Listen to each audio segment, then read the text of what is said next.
Teman-teman semua, yuk kita belajar hari ini dengan menggerakkan tubuh kita. Yuk ikuti kami.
Nah, pasti badan kalian terasa lebih segar kan?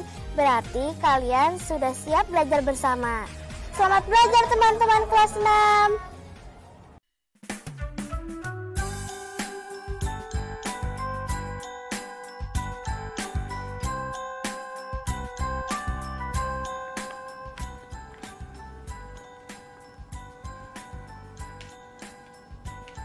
Kak, ada lakban nggak?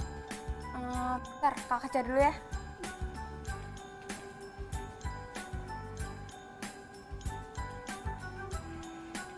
Ada nih. Makasih Kak. Sama-sama.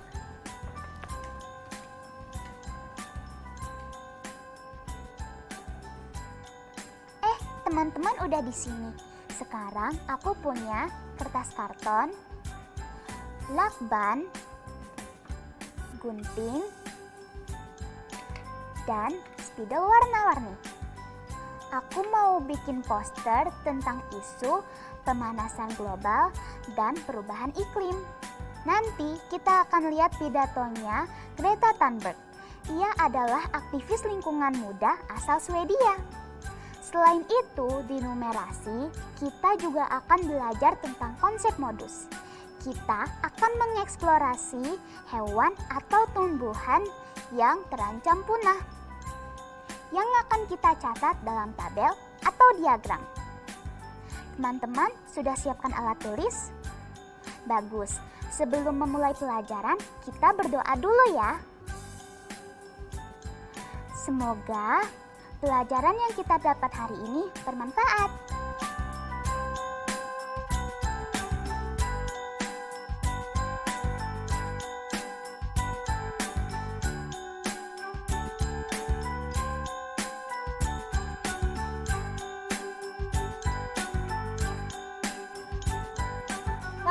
Ada teman kamu tuh. Pasti itu Jero. Yaudah, suruh masuk aja. Oke.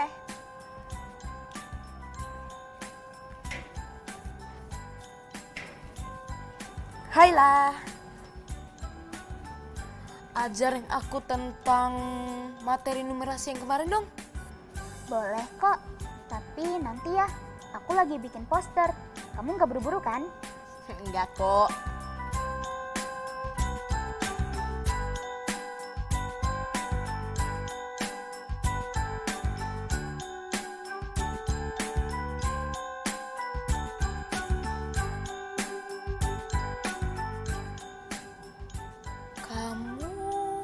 Lagi buat poster apaan? Ini, aku mau ikut kampanye pemanasan global dan perubahan iklim. Itu loh yang selalu dikampanyekan oleh Greta Thunberg. Greta Thunberg? Siapa dia? Greta Thunberg adalah aktivis lingkungan hidup asal Swedia. Dia lahir tanggal 3 Januari 2003. Wah, masih muda sekali ya dia. Nah, waktu pertama kali dia melakukan protes, dia duduk di luar gedung parlemen Swedia setiap hari selama jam sekolah dengan tulisan mogok sekolah untuk iklim. Dan saat itu dia baru kelas 9. Apa sebabnya dia protes ya? Jadi, setelah kejadian gelombang panas dan kebakaran hutan di Swedia pada tanggal 20 Agustus 2018, Greta yang saat itu masih kelas 9 memutuskan untuk tidak sekolah sampai pemilihan umum Swedia 2018 pada 9 September.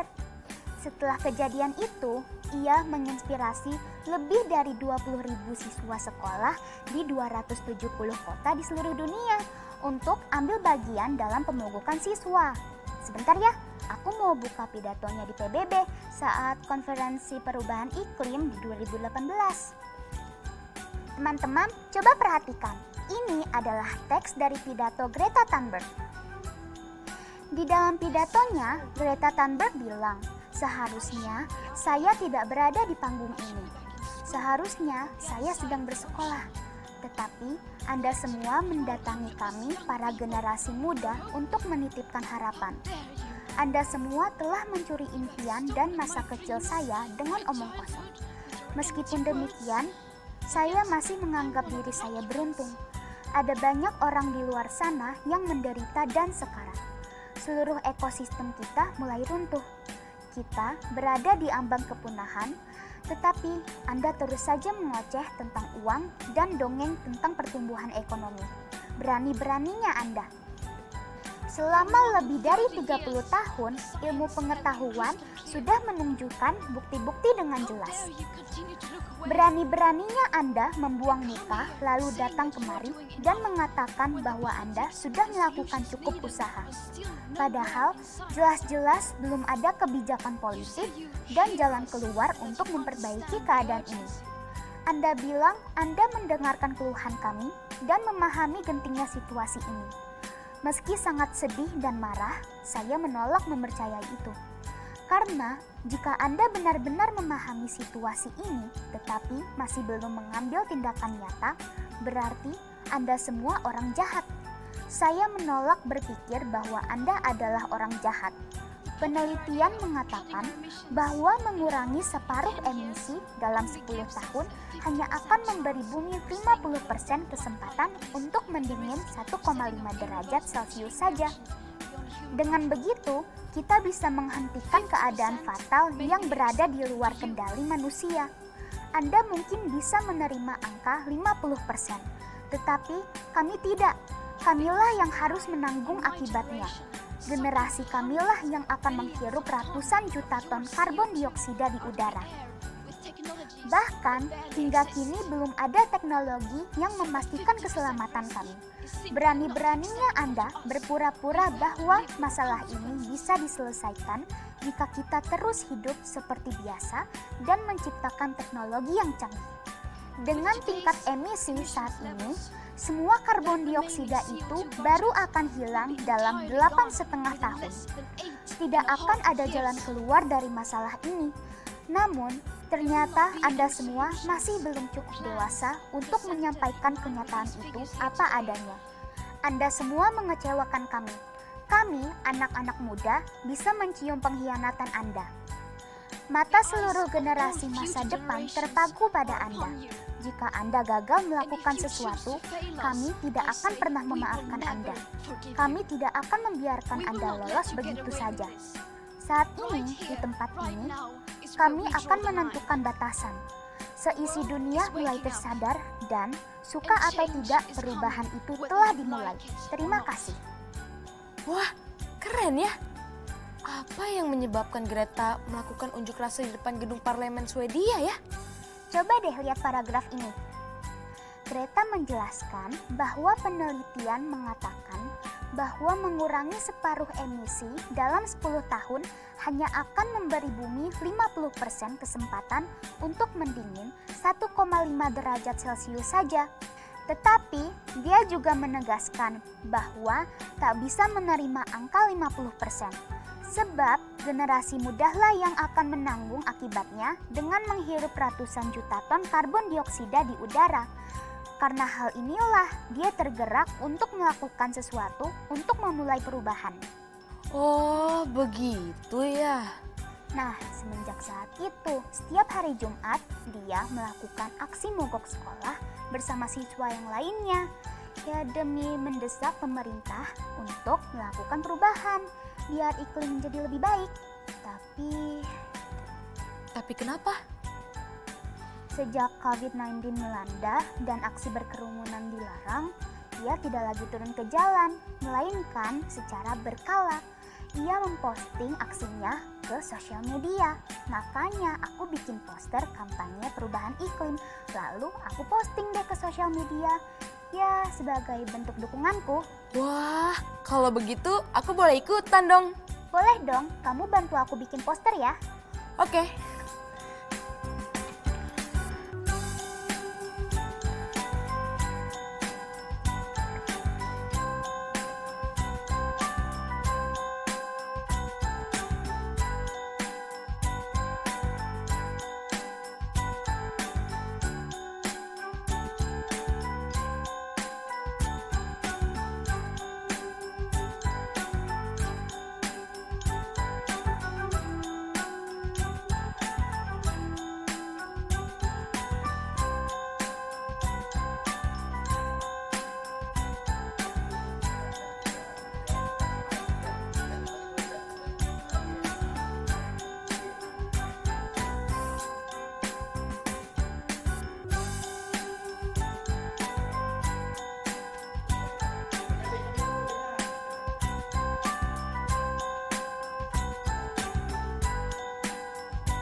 Teman-teman, dari penjelasan Lala tadi mengenai aktivis lingkungan muda, kita belajar beberapa kosakata baru.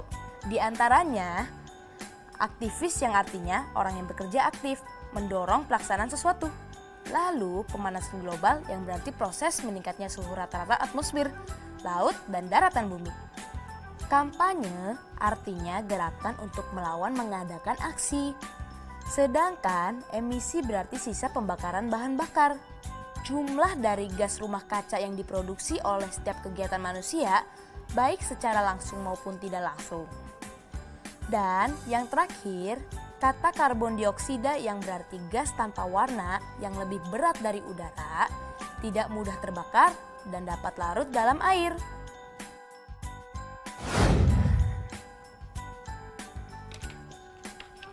Jadi deh. Bagus kan? Bagus, rapih kok. Sekarang hurufnya diwarnain ya, biar tebal dan tegas. Oke. Kalimat posternya selain ini boleh yang lain kan? Boleh kok, asal mengkampanyekannya perubahan iklim yang lebih baik. Nih contohnya, aku bikin hentikan pemakaian plastik seperti pidato Melati dan Isabel Wiesen yang mengkampanyekan gerakan Bye Bye Plastic Bag sejak tahun 2013. Kamu masih ingat kan yang kemarin aku ceritain? Iya, ingat. Dua-duanya sama-sama mengkampanyekan untuk perubahan iklim yang lebih baik. Benar, bedanya kalau Greta ia memfokuskan pada tuntutannya terhadap pemerintah yang dianggap tidak peduli dengan iklim yang memburuk. Sedangkan Melati dan Isabel, mereka memfokuskan pada gerakan meminimalisir penggunaan plastik sekali pakai.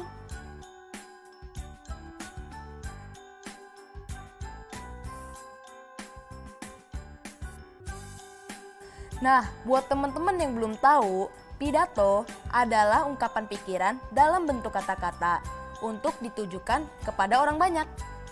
Teman-teman masih ingat kan pelajaran yang kemarin mengenai pidatonya Melati dan Isabel Wiesen?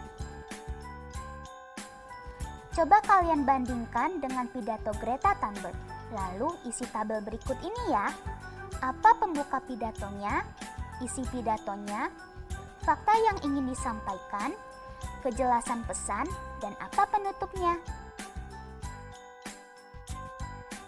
Tulis jawabannya di buku kerjamu ya. Lalu jangan lupa jika sudah selesai, kasih tunjuk jawabannya ke guru atau orang tuamu. Teman-teman, sebuah lahan akan ditanami pohon dengan jarak yang sama antara satu pohon dengan pohon yang lain. Kira-kira ada berapa banyak pohon ya yang bisa ditanam di lahan berikut? Yap, betul. Di masing-masing lahan bisa ditanami 2 pohon. Sehingga jumlah pohon yang bisa ditanami di lahan tersebut adalah 8 pohon. Lah, kan kita lagi belajar hitungan nih. Kamu bisa nggak jelasin aku tentang modus? Soalnya dari tadi aku pengen nanya kamu soal ini. Oh, bisa kok. Modus adalah frekuensi terbesar yang kita peroleh dari suatu data atau yang paling sering muncul. Sekarang, perhatikan data berikut ini deh. Mana yang paling sering muncul? 28 derajat Celcius? Iya, benar. Modus dari data suhu harian ini adalah 28 derajat Celcius. Sebab muncul paling banyak. Bagaimana dengan data yang ini? Kalau dari data ini, modusnya adalah pohon pisang. Sebabnya jumlahnya lebih banyak dibandingkan pohon yang lain. Nah, tepat sekali. Yang mempunyai frekuensi yang paling besar adalah pohon pisang, sebanyak 7 pohon. Nah, gimana? Sekarang sudah paham kan cara menentukan modus? Ternyata gampang ya.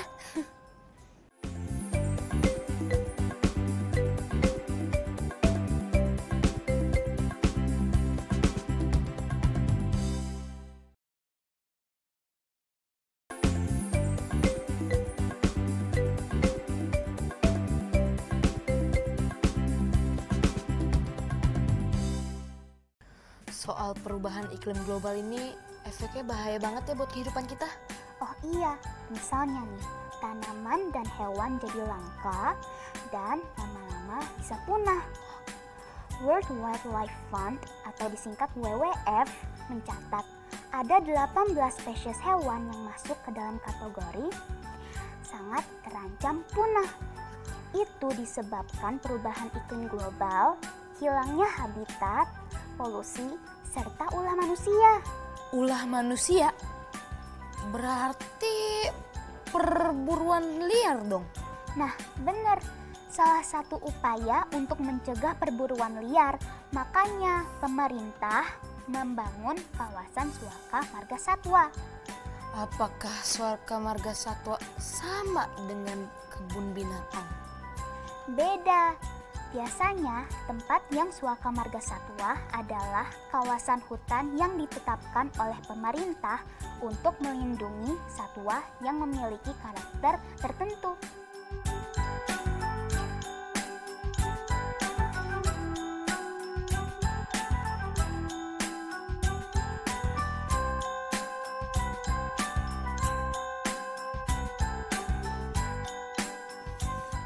aku tahu sih kalau di Bali ada Taman Nasional Bali Barat. Itu termasuk Suaka Marga Satwa nggak ya? Iya, termasuk. Itu tamannya luas banget.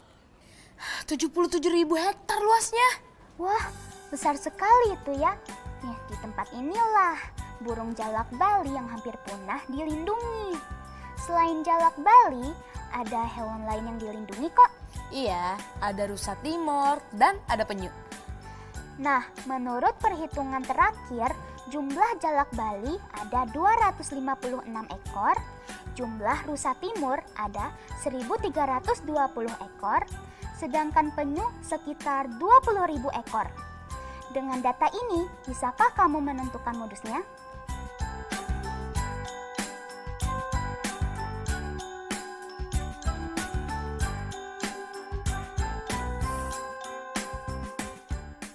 Bisa dong.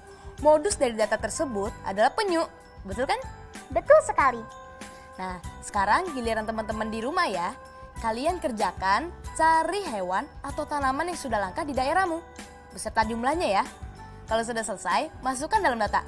Dari data ini, tentukan modusnya. Habis itu, kalian kerjakan di buku latihanmu. Nah, kalau sudah selesai, kalian tunjukkan ke gurumu atau orang tuamu. Teman-teman, apakah kalian pernah pergi ke kebun binatang? Nah, waktu aku ke sana, aku melihat ada gajah Sumatera, harimau, singa, macan tutul, dan rusa. Masing-masing ini jumlahnya. Bisakah kalian menentukan modusnya?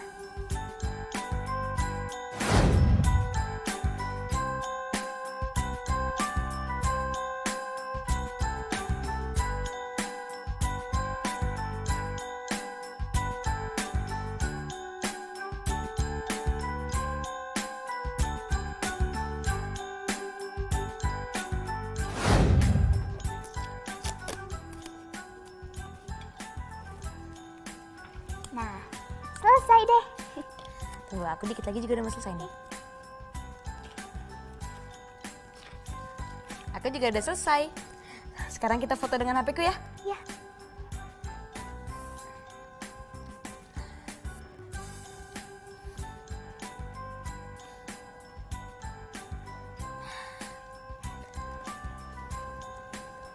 Teman-teman, terima kasih ya sudah menemani aku dan Jero belajar dan membuat poster ini. Hari ini kita belajar mengenai aktivis lingkungan. Ada Greta Thunberg, ada Melati, dan Isabel Wilson.